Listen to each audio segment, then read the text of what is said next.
Okay, so I want you to forget everything you think you know about the medieval world. Seriously, we're about to dive into a story of an African king whose wealth was so enormous it's almost impossible to even wrap your head around. This is the story of Africa's Golden King. Now, that quote, that's not from some fantasy novel. It's a real historical description of Mansa Musa, the ruler of the Mali Empire back in the 14th century. A contemporary scholar, Alumari, wrote that, and it just gives you this incredible snapshot of this king's global reputation.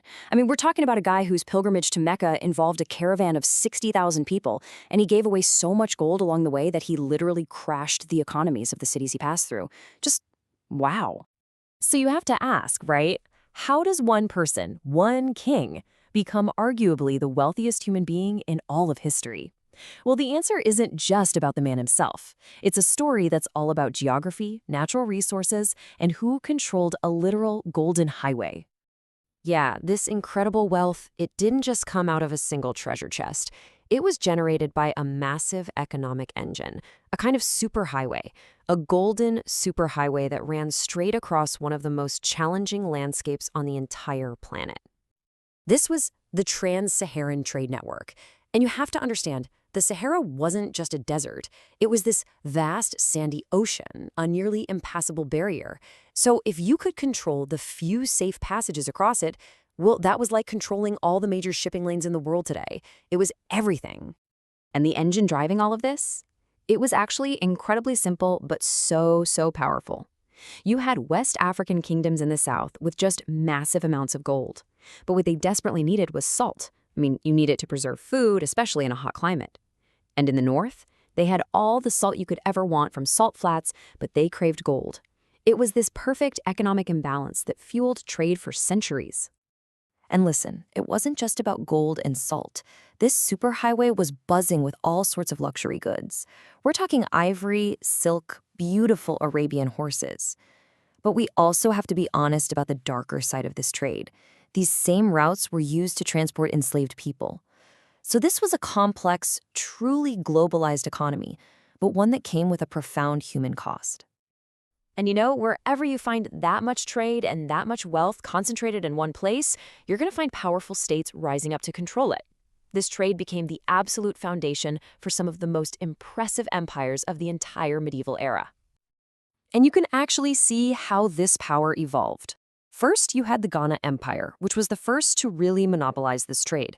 But then, when the Mali Empire rose up, its rulers made a brilliant strategic move. They converted to Islam. Now, this wasn't just a religious decision, it was a genius economic one. It instantly plugged them into this huge, trust-based trade network that stretched all across the Muslim world, which just supercharged their connections and, of course, their wealth. And hey, this whole model, building an empire by controlling trade, it wasn't just a West African thing. Far to the south, the Kingdom of Great Zimbabwe was running the exact same playbook, just with a different network.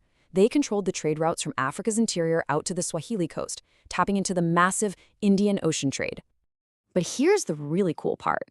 These routes were way more than just economic arteries. They didn't just carry goods, they carried beliefs, philosophies, and world-changing ideas. They were a superhighway for culture itself. You see, the arrival of Islam didn't just happen in a vacuum. It was part of this long, really complex religious history on the continent. I mean, centuries before, one of Christianity's most important thinkers, St. Augustine, was a Romanized African. Africa has been a crucible for major world religions for thousands of years. And the ultimate fusion of all this, of commerce and intellect, was the legendary city of Timbuktu. It was perfectly positioned right at the edge of the desert, and it became so much more than a trading post.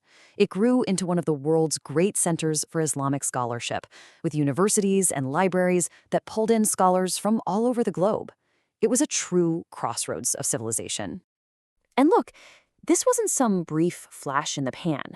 We are talking about 700 years. For the better part of a millennium, these trade-based empires were the dominant powers in their regions.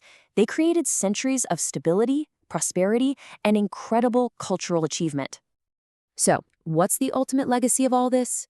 What happens when we put these empires back where they belong, right at the center of the medieval world? Let's connect all the dots. You can see this really clear cycle of power, where controlling those trade routes was the ultimate prize. After Ghana established the model, Mali came along and expanded it. And then, when Mali started to decline, the Songhai Empire rose up and became even bigger and wealthier by mastering that exact same economic engine. So let's bring it all home. What's the main takeaway here? The key message is that medieval Africa was not some isolated peripheral place. Not at all. It was a land of incredibly powerful, wealthy empires. Their power was built on sophisticated transcontinental trade that moved not just stuff, but culture and ideas. Africa was an essential, deeply integrated part of the global story. Which leaves us with one last question to think about. What changes in our whole understanding of history when we stop seeing these empires as footnotes and start seeing them for what they really were? Massive centers of economic and cultural power. What happens when we redraw the map?